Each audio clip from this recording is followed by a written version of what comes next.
My mission is to impact the hearts and minds of women, helping them change their stories and empowering them to love themselves, their bodies, and their lives.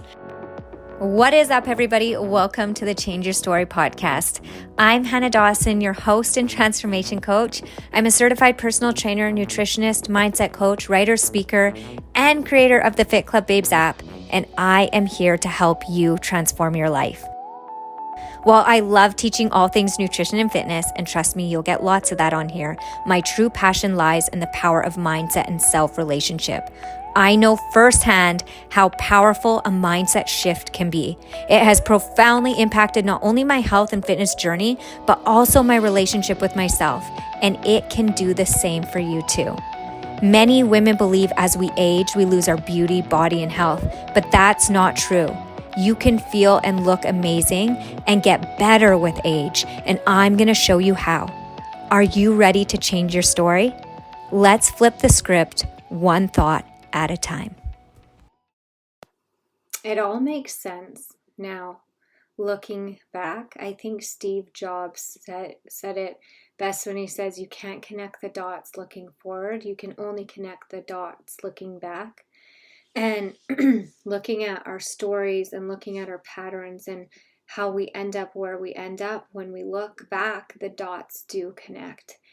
And, before I'd go, how did I end up that little girl sitting in her grandparents' basement, dreaming of her life from a Sears catalog, now addicted to ecstasy, cocaine, and working in brothels? How the heck did I get here? I don't know how many of you have seen this movie called The Butterfly Effect, but I remember watching it going, holy shit, that's me. And essentially it was this moment in life when Ashton Kutcher's one of the actors, and his neighbor, I think it was his neighbor, the girl was molested, and all of the different attempts he goes back to try to change that moment from that not being her, and then trying to let that moment be her. She ended up becoming a prostitute and all those things. But I just remember that movie resonated so much with me because this is what, my reflection of this, and I'll kind of get into the story of how I moved to Vancouver and spiraled out of control, is that all, and if you've grown up, like I've grown up, or a lot of my story resonates with you, then and maybe you don't, and maybe this will make sense. But when you grow up being abused and only seeing abuse and addiction, that is just what you're going to gravitate towards. That is just how you're going to treat yourself. You're going to abuse and be abused. That's all you ever know. And so growing up, being abused, growing up, seeing abuse, growing up, hating myself and all of my ways to coping, it's only natural for me to understand why that girl I was then would move into addiction and then later into working in brothels. It only makes sense that I would punish myself in those type of ways, that I was trying to numb away the pain, that I was trying to do it my way, that I would take care of myself at any cost. I wasn't going to ever depend on anybody else, even if it meant sacrificing my values and sacrificing my morals and going into this life that, you would only see in the movies. You don't know,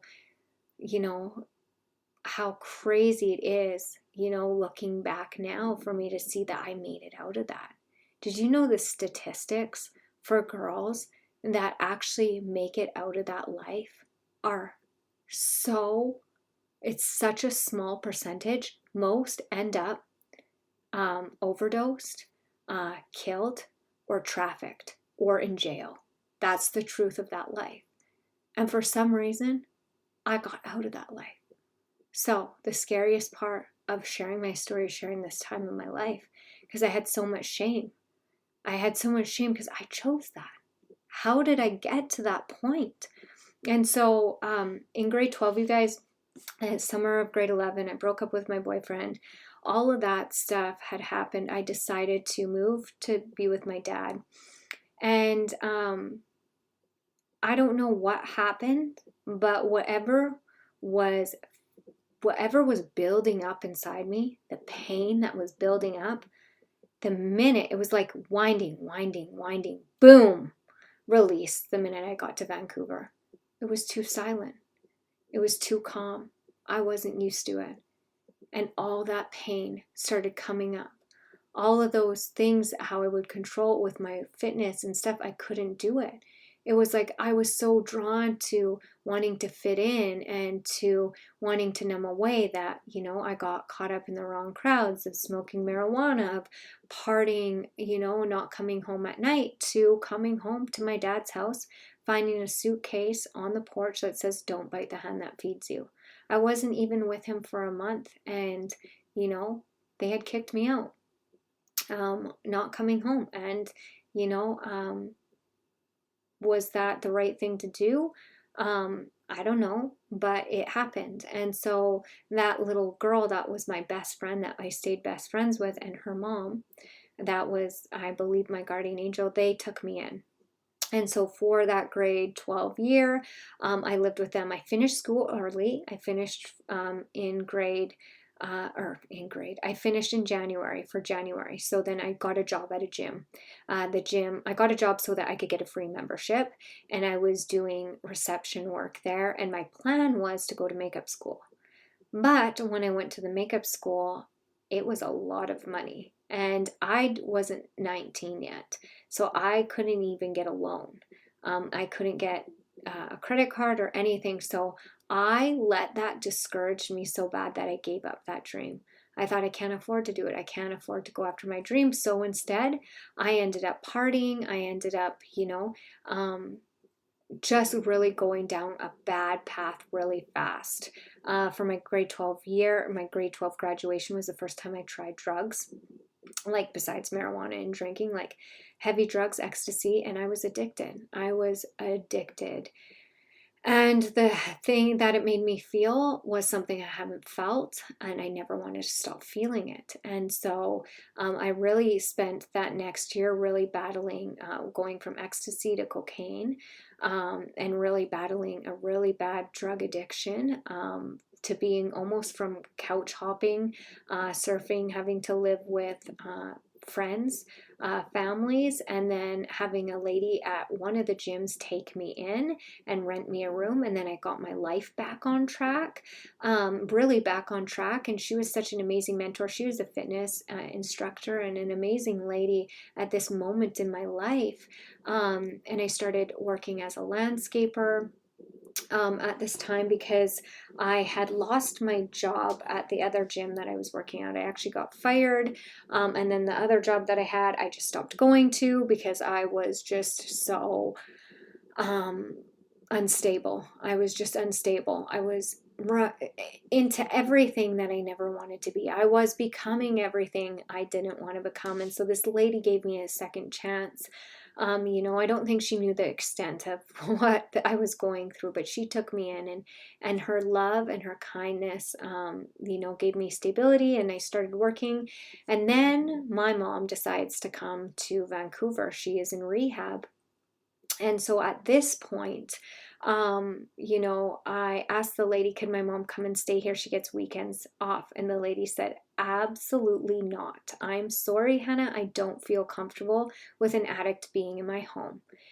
And so long story short, my mom's sister's best friend's daughter was living in North Van at the time. And she invited us to come and stay with her and go to church with her. And so I started doing that every weekend while my mom was in rehab here. When we were in Vancouver, I was living in Langley. I would go to Vancouver, North Van. I would end up going to church and spending this time with my mom. My mom ended up dropping out of rehab and going back to where she lived in BC, in Cranbrook, back to drugs. But I started going to this church and really connecting to the pastor's family. So I got really close with his daughters, and even dated his son for a bit. But again, I didn't really know the extent of my pain and my addiction. And so being around their family really took me in and were amazing to me. But their youngest daughter was really still into the party life. And she was a makeup artist in makeup school, everything that I wanted to do. She was beautiful, looked like a model. I probably envied her and was very jealous of her, but I loved being around her. She was so much fun. We would party and we would, have so much fun, but that led me back into partying after I got sober. So I moved to North Van, and actually moved over there, got a job at a gym. Life started to turn around. Then I started to hang out with the youngest daughter and started to go downhill really fast. Drinking got in there. And then, long story short, you guys, this is, how things started escalating. I started dealing through emotions with a counselor at the church about things that I was going through. I had to bring pictures. Again, things were left open. Things were never closed and healed off. So things got opened up like a can of worms. I was drinking. So that was dealing with that. I was dealing with it that way. And the drinking, again, I stopped doing the habits that made me feel good, was working out and doing all that. So I just started to make bad decision after. It was like a spiral of just bad decisions. I couldn't say no. I always wanted to fit in. If my body made me feel bad, then I would go to the coping mechanism, which was food or doing more drinking, and then eventually got back into drugs again. And so things just really spiraled out of control. I had creditors calling me because I had just turned 19 and I had blown all of my money on partying. My credit cards were racked up. I had taken out of a loan for furniture before I moved to North Van that I didn't pay. So I had all these creditors calling me, feeling really overwhelmed with debt, feeling, just this sense of like, I can't explain it. Just overwhelmed, scared, low self-confidence, feeling sorry for myself. The whole story plays out. Went to the bank, to try to consolidate my debt. And I made a deal with what I called God at the time. Okay. So I had these ideas of who I thought God was to me and what he would do for me. And so if he consolidated my debt, I would believe in him and things would get better. I would get a second job besides working at the gym. I would, I had this plan. Okay. I had this plan. And in this plan, it didn't work. The bank said no. And in this moment, I got so angry. I said, I don't believe in you, God. You were supposed to help me. All this anger, all this rage started coming up. That bomb, it was detonated and it was about to go off. 1,000, like Hiroshima. Like it went off huge. I walked into a cafe that was right beside the apartments that me and the youngest sister were renting. We shared a 1-bedroom in West Vancouver that we could barely afford. Another stressful thing. But again, I just never could say no. So I always went with the flow. I didn't have a backbone or boundaries or anything. I just wanted to fit in and be liked, even if I couldn't afford it. And so I'm sitting at that cafe below this big apartment building that we lived in. Got a coffee that I couldn't afford and a muffin that I couldn't afford, but I used the last of my money. And I grabbed a newspaper because back in the day we did have computers, but you could look for jobs in newspapers. I know that's really hard to believe now. If you're my age, then you know. And so I'm sitting there, and the point of this message that I want to say now is how one thought can change everything. Okay, I want you to keep that in your mind right now. One thought can change everything, for the better or the worse. And one thought was about to spiral me so far into a pit of darkness. I don't know how I got out. I am sitting there at the table with this newspaper.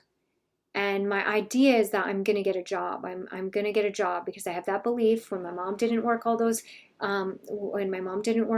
jobs, that I would be that type of person that would work no matter what.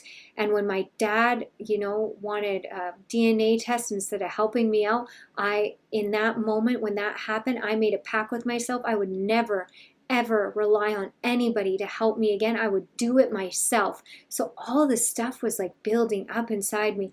And I started thinking about, all of just this anger and this rage. And so I'm looking through this newspaper and I come across a section that says, make $200 an hour. And I'm like, what? Foxan, what?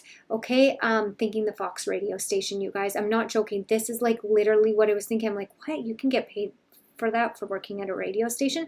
So I called the number, not seeing the section of the newspaper I was in. And this seductive voice came on the newspaper and it said, hello, you have reached the Fox Den. I was in the adult entertainment section. And what I was responding to was an ad to an escort service to become escort. And the seed was planted. And so in my mind, I didn't really know what that was. I knew, but I wasn't sure. I heard about brothels, but it was something you just saw in the movies, right? So that seed was planted. I started thinking about it. Then I started thinking and having these thoughts because, I just, reconnected my life back to God and had all these, morals and values. And so my conscience is like, don't, that's bad, that's wrong, you'll go to hell, like all of these things. And then a southern voice goes, you're damaged. You think if you've already,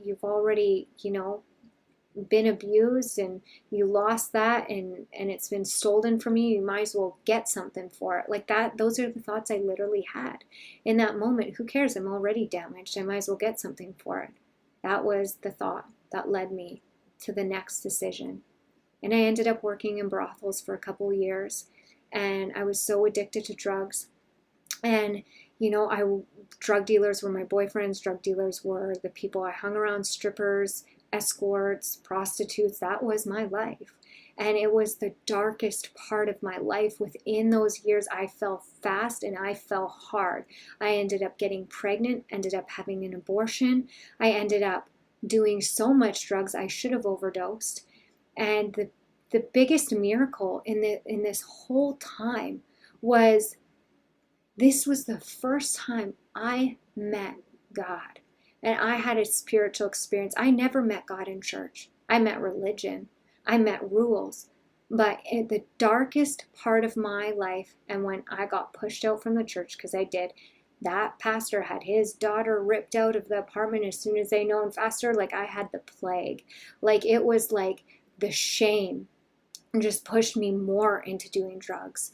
And so between, getting into this lifestyle, not realizing, I know I'm all over the place, you guys, I'm trying to get my thoughts. I hope this is making sense. Not realizing that, I just put myself in a position where I was addicted to drugs. I was in a life where I was living a double life. So I would tell people I was a cleaner, or I just stopped talking to people that I used to be friends with. And so my surroundings, like I said, were drug dealers, were Hell's Angels, were prostitutes, were the strippers, were like all the dark life, the dark life that you don't want to be in. I met so many different types of people in that life. Now looking back, I just hope that me sharing my story, that if there's one girl, one woman that is stuck in that life, that maybe my story will reach her. And knowing that you can escape that life, it is hard. It's really hard because the statistics of someone making it out of that life is very slim to none. You usually get addicted to drugs and you overdose. You end up, dead in institutions, in jails, or trafficked. That is that life. And so, like I said, that is when I met God in those moments. In those moments, I had so many crazy spiritual awakenings, from seeing angels to seeing lions, like these spiritual beings saving me, the sense of love, seeing these things that I never, I couldn't explain, but it was like this sense of this protection over me, and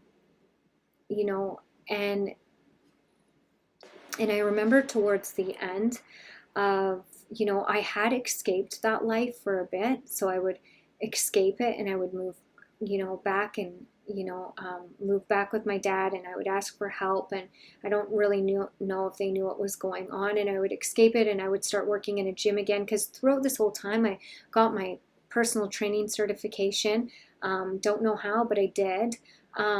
So I would do good for a bit, and then I would go, okay, I can't do this life anymore. I would escape it, and then I would slowly, things would happen, and I would get pulled back into that life. It was like this magnet. I didn't realize the addiction I had to the money, the addiction I had to numbing. It was like a numbing. It was like an escape. It was like a slow suicide, I guess you could say. And so I would make it out for a bit and always end up back there. And so towards the last time that I went back to that life, I was partying. I had been partying for a couple days, and I was at a friend's house, and we were going to bed, and she was sleeping, and I got this weird feeling. It's the feeling anytime I get a spiritual experience where I start seeing like spirits or like angels or demons or whatever my visions would show me at that time. And I felt this darkness. And so from what I learned from church, I just said Jesus, and I prayed, and I said that, and all of a sudden I seen this humongous angel, and it didn't look like an angel that you see drawn. It just looked like this being, this spirit being, light. And I remember tapping my friend and going, you need to see this. And I was trying to explain it, and she goes, I'm closing my eyes. You're freaking me out. Go to bed. That's all she said. And I couldn't take my eyes off it, because this angel or this light being started showing me a movie screen. And it was all of these people praying for me. All of these people, and I couldn't explain what they were saying, but my heart could feel it, and it was get out. It was leave now, get out. And within a month, I had purchased a plane ticket. I was going to move to Edmonton to, I knew my aunt that I lived with when I was little, and all her boys were like brothers to me, and they we're all married and starting families, and that was my dream as a little girl. And I thought, there's my dream. My dream is there. That dream never left me. That dream was always inside me. That dream was, the thing that I had pushed away, and I numbed the pain away with drugs and with working in brothels and all of this. I just numbed it away, and I just thought at that moment, I need to get out. And I'm not going to get out if I stay here. I have to leave. I have to get out. And I literally remember, this feeling, whether you call it God or spirit or whatever, telling me to just leave and that I would be provided for. You guys, I canceled my plane flight so many times because I kept sleeping. I kept falling asleep. It was like I was tranquilized. I couldn't seem to get myself to the plane. It was weird, and I ran out of my money. And I couldn't go back to working. The only way I could get money was to go back to working. And I burnt bridges there. I got myself in so much trouble with some of the madams and some of their, bodyguards and stuff, that I couldn't even go back to that anymore. I burnt all the bridges I could burn. So, now looking back at this moment, so I'm reflecting as I'm sharing with you, I see that it is a miracle to share with you, because I see now that it was like God was saying, you're not going to do it. I'm going to do it. I'm going to carry you through it. I literally had to come to the end of myself. No energy, couldn't get out of bed, had to cancel my plane so many times that I couldn't reschedule. I had to buy a new plane ticket, had no money. I had to finally reach out and ask my cousins for help. They had to buy my plane ticket. I finally flew to Edmonton. And this is where my life started to change on so many levels, but didn't change right away. And I can't wait to share with you how that is how I got out of that dark life. I didn't go to rehab.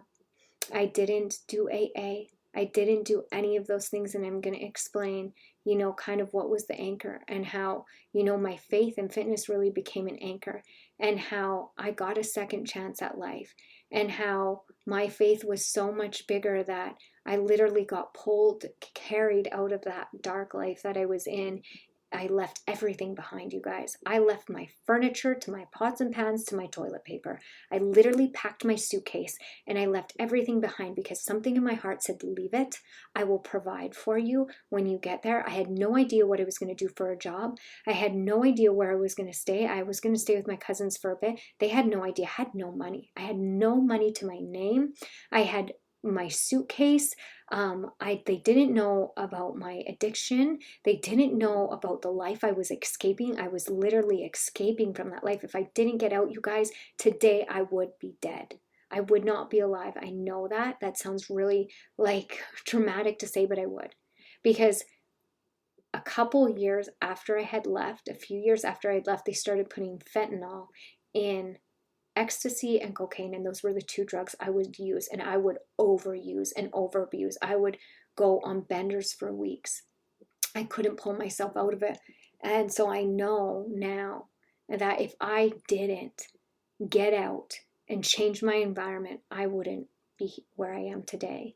And so it's really cool because following that leap of faith, there's a saying, jump and the bridge will appear. Some of us are so afraid. Faith is like that. I didn't know. I literally had to take a leap. I didn't know what would be in Edmonton. I just had a feeling.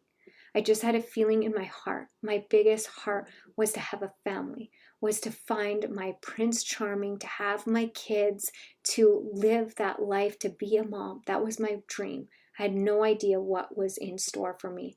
I had no idea that was going to be even beyond that. And I'm so excited to share that part with you. You know, thank you for listening to that part. I don't know if it was all over the place or not, but I think, it's just really important if you know someone in that life, stuck in that life of being in that life. I can't even say it, I feel embarrassed saying it, to be honest. I feel embarrassed saying brothels or prostitute or an escort.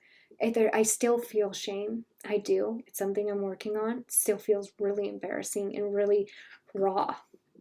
But if you know someone in that life, it can be scary to think that you can never escape it, because the hold that it has on you in so many ways is so scary. And if it wasn't for God and those supernatural experiences and my faith, I wouldn't have made it out. And so I hope that even just this one episode, is a beacon of light and a hope. If you are in addiction, if you are in this life, maybe it's not this, maybe you're dating a drug dealer or whatever, or you know someone, or it's your daughter, or it's your niece, or whoever, maybe it's you, I don't know.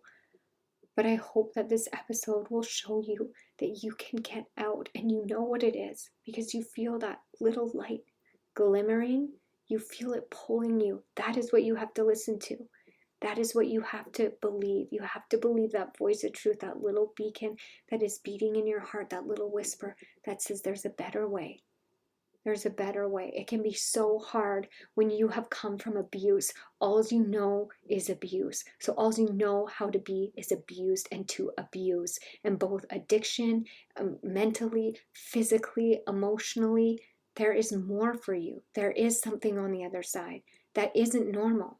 There is normal for you. There is healthy for you. But you have to believe that you deserve it. You have to believe you are enough. And you have to believe you are loved. That is it. There's nothing more than that. Once you believe that you are enough and you are loved, and it takes time, and it's like peeling the layers of an onion, things will start to transform and change.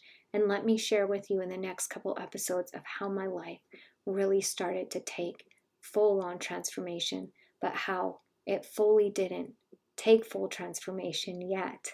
And all of the processes I really had to work through mentally, and all the mindset shifts that I had to work through, and heart shifts and pain of still realizing I wasn't facing me. I wasn't loving me. I was still running because I was still trying to change everything without me instead of looking within me. And it's within you when things will really change. It's when you take a deep look at you and start loving that person. And that is it. That is all. I will see you guys in the next episodes. I hope this impacted your heart and your mind today. I love you all so much. Thank you for tuning in. Bye.